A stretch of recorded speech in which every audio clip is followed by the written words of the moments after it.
नमस्कार दोस्तों, आपका स्वागत है शिवालिक जर्नल में। मैं हूं अरुणेंद्र कुमार। आज 15 मई है।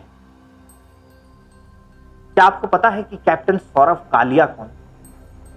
क्या आपको पता है कि नरेश सिंह जी कौन? क्या आपको पता है भीका राम जी कौन? क्या आपको पता है मूला राम कौन? क्या आपको पता है अर्जुन राम कौन? क्या आपको पता है बनवारी लाल कौन? नहीं पता होगा। कैसे पता होगा? जब आपने अपने ही देश के सूरवीरों को भुला दिया तो कैसे याद होगा कि ये लोग कौन हैं? हो सकता है आपने कैप्टन सौरभ कालिया जी का नाम सुना हो, लेकिन क्या आपको बाकी के जो 5 लोग थे उनका नाम पता है? खैर, ये सभी लोगों ने देश के लिए अपना बलिदान दिया। जी हाँ, 15 मई 1999 का वो दिन था। कैप्टन सौरभ कालिया की उम्र 22 साल थी। वो कारगिल में तैनात थे और कुछ वक्त पहले ही उन्होंने सेना को ज्वाइन किया था। 4 जाट रेजिमेंट थी जो कि कारगिल में ही तैनात थी। एक चरवाहे ने जानकारी दी कि कुछ आतंकवादी घुसपैठ बजरंग चोटी की जो है बजरंग चोटी वहां पे जगह है कारगिल में, वहां पर दिखाई दी है। इसी जानकारी के मुताबिक जो कैप्टन सौरभ कालिया थे वो अपनी टीम को लेकर के उस एरिया में पेट्रोलिंग के लिए निकले थे। जब कैप्टन सौरभ कालिया और उनके साथी पेट्रोलिंग अपनी टीम के साथ बजरंग चोटी पर पहुंचे तो उन्होंने देखा कि वहां कुछ आतंकवादी नहीं है। ये एक कच्ची रिपोर्ट थी या कच्ची इंटेल थी, जिसके आधार पर कैप्टन सौरभ कालिया जो थे वो बजरंग चोटी पर पहुंचे। उन्होंने देखा कि वहां आतंकवादी ही नहीं है, बल्कि आतंकवादी की वेशभूषा में जो है पाकिस्तानी आर्मी के बहुत सारे सैनिक हैं, और थोड़े बहुत नहीं है, बहुत ज्यादा तादाद में। इतने में जब तक कुछ हो पाता या कुछ सोच पाते, तब तक सौरभ कालिया और उनके साथियों की मुठभेड़ जो थी वो पाकिस्तानी सैनिकों से होने लगती है। दोनों तरफ से गोलियां चलती हैं, कुछ घंटे तक गोली चलती है।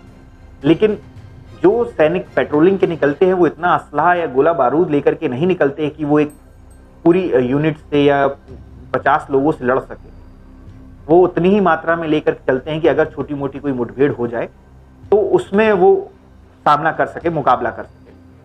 अब होता यह है कि कैप्टन सौरभ कालिया और उनके टीम के जो सदस्य थे, उनके जो साथी थे, उनकी सबके जो गोलियां थी वो खत्म हो जाती हैं। गोलियां खत्म हो गई और तुरंत ही फिर जो पाकिस्तानी सेना थी उन्होंने उन्हें गिरफ्तार कर लिया, अपने कब्जे में, और वो उन्हें पकड़ करके ले गए। लेकिन आपको पता है उसके बाद उनके साथ क्या हुआ?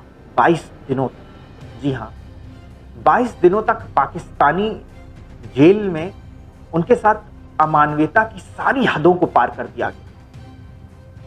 अगर आप इसे किसी शैतान का काम कहें या फिर कहें कि ये इंसान का काम नहीं हो सकता, मतलब इतनी बर्बरता से उनके साथ व्यवहार किया गया, इतनी बर्बरता की गई कि मैं कुछ चीजें आपको बताऊंगा और आपके रोंगटे खड़े हो जाएंगे।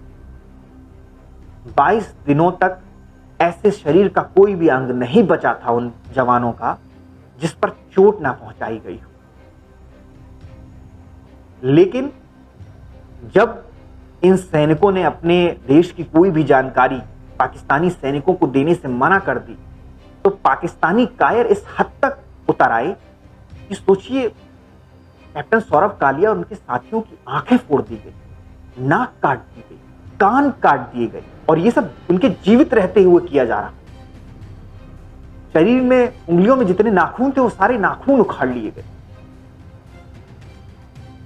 और सिर्फ यही नहीं रुके, इससे भी ज्यादा क्रूरता की हदों को पार करते हुए उन्होंने जेनिटल्स को काट दिया जवानों।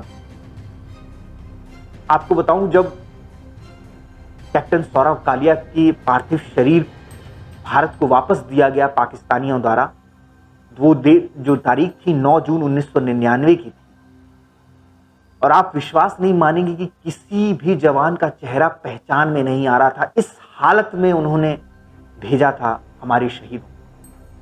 इस हद तक उन्होंने बर्बरता की थी हमारे देश के जवानों के साथ।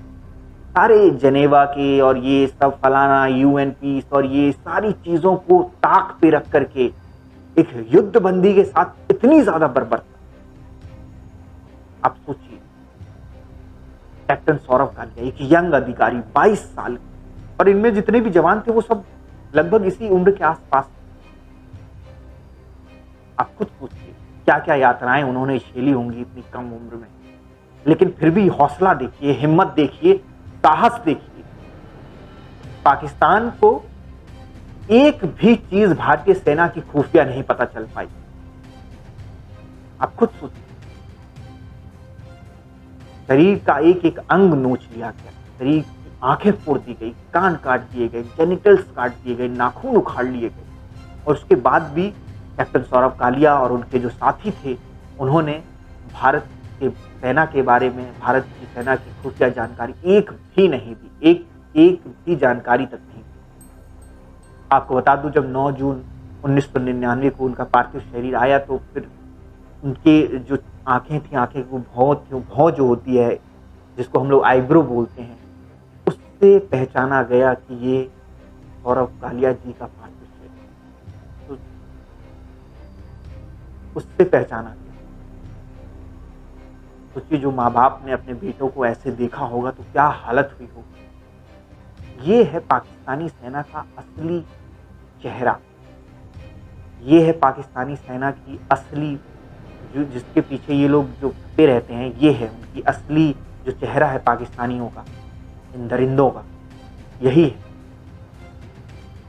ये लोग सामने से दिखाने के लिए सिर्फ नाटक करते हैं, लेकिन पीठ पीछे हमारे देश के जवानों के साथ इतनी बर्बरता की जाती है। और आज भी हमारे जो शहीद कैप्टन सौरभ कालिया हैं और जो हमारे बाकी जवान हैं, जिसमें मूला राम, नरेश सिंह, भीका राम, अर्जुन राम और बनवारी लाल, इन सबके परिवार आज भी न्याय के लिए लड़ाई लड़ रहे हैं, क्योंकि आज भी इन्हें न्याय नहीं मिला है, क्योंकि आज भी किसी भी संस्था ने पाकिस्तान से इस बात पर जवाब नहीं मांगा, सिर्फ ऊपरी ऊपरी निंदा कर दी।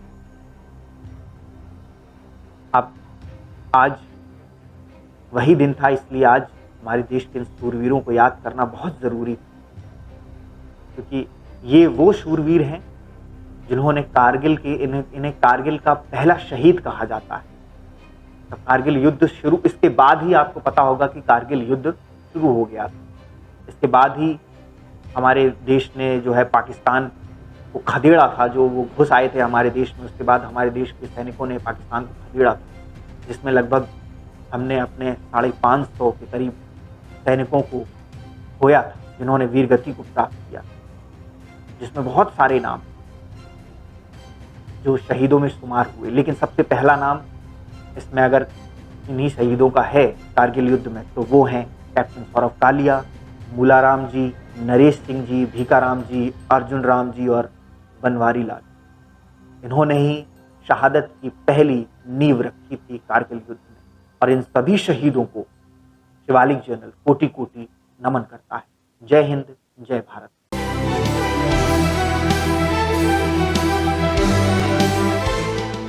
अगर आप ये वीडियो YouTube पर देख रहे हैं तो हमारे चैनल को सब्सक्राइब कर बेल आइकन दबाना ना भूलें। अगर आप हमारी वीडियो को Facebook पर देख रहे हैं तो हमारे पेज को फॉलो और लाइक करना ना भूलें।